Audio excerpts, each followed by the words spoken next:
สบายดีพี่น้องทุกคนเด้อมื้อนี้ก็สิมาแจ้งข่าวหลังจากที่ดาโพสต์ว่าสามีบ่สบายเข้าโรงพยาบาลพี่น้องก็เป็นโฮมกันหลายเนาะมื้อนี้สามีก็ได้ออกจากโรงพยาบาลแล้วแต่ว่าหมอยังให้พักฟื้นอยู่ประมาณ5วันก็ขอขอบใจ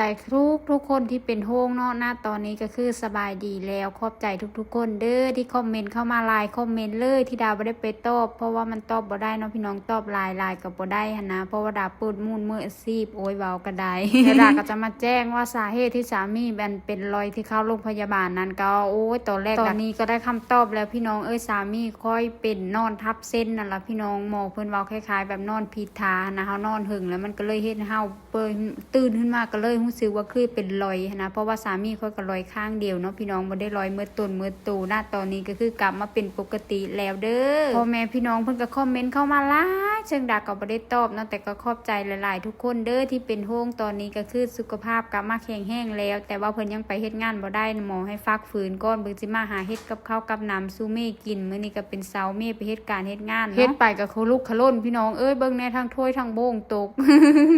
ระหว่างนี้ค่อยก็ได้ตื่นนอนขึ้นมาแล้วก็สิไปหาอาบน้ำอาบในมื้อนี้ก็สิทากินสีมือโผอย่างเดียวเด้พี่น้องเสาร์นี้เนื่องจากเพิ่นตื่นขึ้นมาเพิ่นได้ไปเฮ็ดการเฮ็ดงานเพิ่นก็สิลุกมานึ่งข้าวนึ่งน้ำเฮ็ดอันครบอันกินเด้พี่น้องส่วนดาก็สิตื่นสายแน่มื้อนี้ก็รู้สึกเมื่อยๆเพราะว่าเมื่อคืนนี้เลิกงานมาคือกินยาปลาไป2 เม็ดนอนหลับปุ๋ยเลยระหว่างที่เฮ็ดงานไปตอนกลางเว้นนะรู้สึกว่าปวดโหแห้งพี่น้องปวดตุ๊บเลยก็เลยเลิกงานมากินข้าวกินน้ำก็เลยกินยาเข้าไปก็เลยนอนพักผ่อนเนาะสงสัยทรงนี้พักผ่อนน้อยก็เลยปวดโหหรือว่าคิดหลายก็บ่จัก ก็ยอมรับว่าคิดหลายเนาะพี่น้องตอนสามีเฮาโรงพยาบาลแรกๆก็คือคิดหลายแห้งคิดหลายย่านสามีเป็นเป้เป็นรอยคิดไปหมดทุกอย่างแต่ก็ยังโชคดีเนาะบ่ได้เป็นเพิ่นหลายพี่น้องนี่แหละเพิ่นนอนพักผ่อนบ่เพียงพอเวลาเพิ่นเฮ็ดกะดึกเฮ็ดกลางคืนนะมันก็สินอนสิพักผ่อนบ่เพียงพอปานใดเนาะพี่น้องมันก็บ่คือเฮานอนกลางคืนได้นอนกลางเว้นก็ได้ส่วนสามีค่อยก็มานอนแล้วส่วนตัวเองค่อยก็มากินข้าวเพิ่นก็ได้ลุกมากินข้าวนำแม่อีกก็ประมาณนี้แล้วพี่น้องมานอนกลางเว้นก็นอนบ่ได้เป็นหลับเป็นตื่นมื้อนี้ไปก็นำเสนอเมนูแกงไก่ซื้อมาฝากเด้อพี่น้อง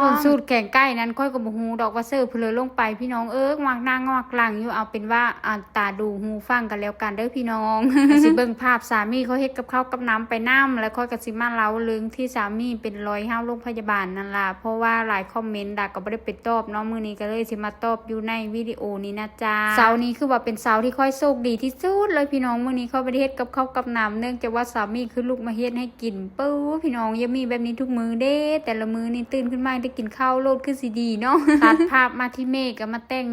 หน้าเต็มโตไปเฮ็ดการเฮ็ดงานเด้พี่น้องเพราะว่าต้องทาครีมทาปากได้ถ้าบ่ทาปากนี่ยางออกไปเดี๋ยวเขาสิตกเจอว่าเป็นเพลอมาเด้นะคือซีดคือมอง เช้านี้ก็สิเห็นสามีเขาเฮ็ดอันกินคือลุกขล้นอยู่เนาะพี่น้องนี่ล่ะเพิ่นบ่ได้ไปเฮ็ดการเฮ็ดงานเพิ่นว่านอนอยู่ห้องซื่อๆก็รู้สึกว่าเมื่อยหั่นน่ะนอนมาหลายมื้อแล้วก็เมื่อยเพิ่นว่าไปนอนอยู่โรงพยาบาลค่อยก็เมื่อยแล้วโอ๊ยอึดอัดเพิ่นว่าได้มื้อนี้เพิ่นก็สิมาโซ่สีมือเฮ็ดกับข้าวกับน้ำเพิ่นว่ารับรองว่าแซ่บว่าซะตอนเอากันแรกๆพี่น้องบอกค่อยว่าเฮ็ดเพลอก็บ่เป็นที่จริงน่ะบ่แม่นดอกพี่น้องบ่เฮ็ดหูแล้วก็บ่เฮ็ดเองเพราะว่าเพิ่นว่าเฮ็ดแล้วยันเมยามบื้อผู้ใดด้านตะเมได้กิน4 มื้อเนาะพี่น้องสุดท้ายก็ได้กินคือเก่านั่นล่ะบ่ได้เลยว่าต้องหัดเฮ็ดเพิ่นว่าเฮ็ดแนวเลยก็มีแซ่บเจอหันเจอดีก็ยังมีแซ่บคือ4 มื้อเม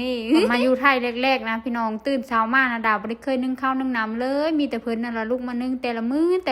อยู่ไปอยู่มาผ่านไปเป็นปีเป็นเดือนกลายเป็นเมหมดทุกมื้อนี้ก็ได้โอ้มีผู้เลิกเป็นคือกันแน่พี่น้อง